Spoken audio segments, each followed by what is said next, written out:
আজকে দেখাবো কোনোরকম পেঁয়াজ রসুন ছাড়া নিরামিষ চানা পনিরের রেসিপি। অনুষ্ঠান বাড়িতে যেমনভাবে নিরামিষ চানা পনির তৈরি করা হয় সেরকম পদ্ধতিতে দেখাবো। ঘরের কতগুলো উপকরণ দিয়ে এই নিরামিষ চানা পনিরটি তৈরি করা হয়।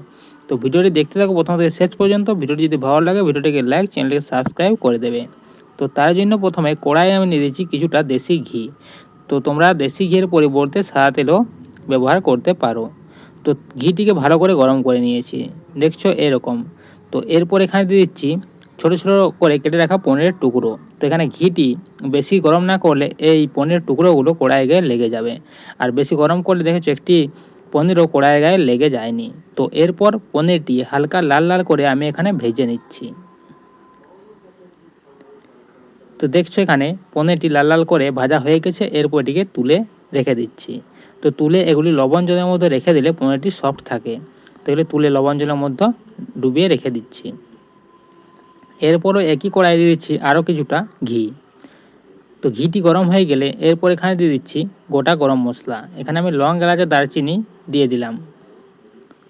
তো তারপর এই গোটা গরম মশলা ভাজা হয়ে গেলে এখানে দিয়ে দিচ্ছি আদা বাটা।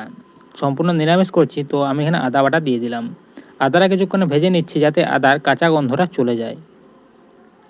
তো তারপর এখানে দিয়ে দিচ্ছি আমি কাজু, পোস্ত আর মগজ বাটা। এটা এখানে দিয়ে দিলাম। তার সঙ্গে কিছুটা জল দিয়ে দিলাম। দিয়ে ভালো করে এটিকে কষিয়ে নিচ্ছি যাতে এর মশলার থেকে তেলটি বেরিয়ে আসে। তো ততক্ষণ পর্যন্ত এটিকে আমি কষিয়ে নিচ্ছি।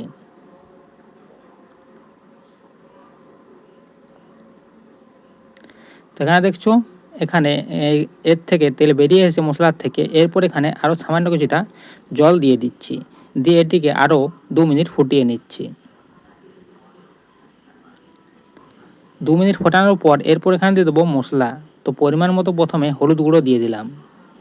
এরপর দিচ্ছি ঝাল লঙ্কার গুঁড়ো, পরিমাণ মতো লঙ্কার গুঁড়ো তোমরা দিয়ে দেবে।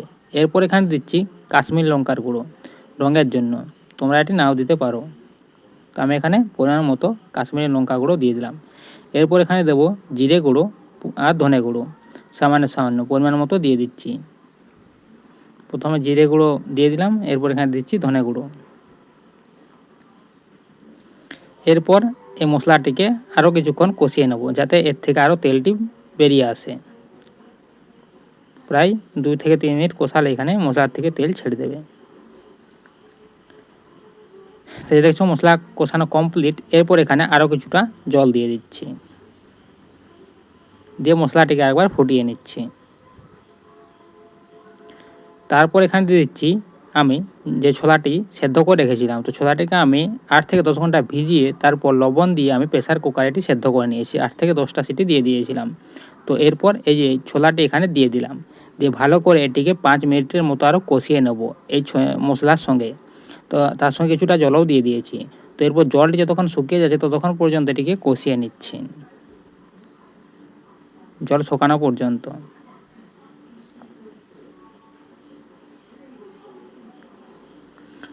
তো এখানে দেখছো জলটি পুরো শুকিয়ে গেছে।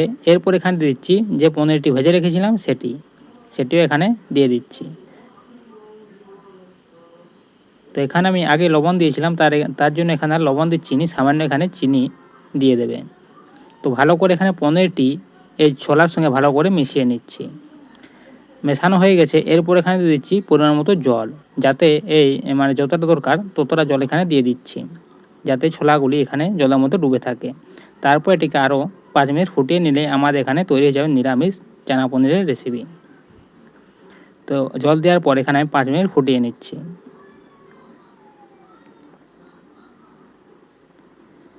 তো এই যে এখানে 5 মিনিট ফোটানোর পর দেখছো আমাদের চানা পনির সম্পূর্ণ রেডি। তো ভিডিও যদি ভালো লাগে ভিডিওটিকে লাইক, চ্যানেলটিকে সাবস্ক্রাইব করে দেবে।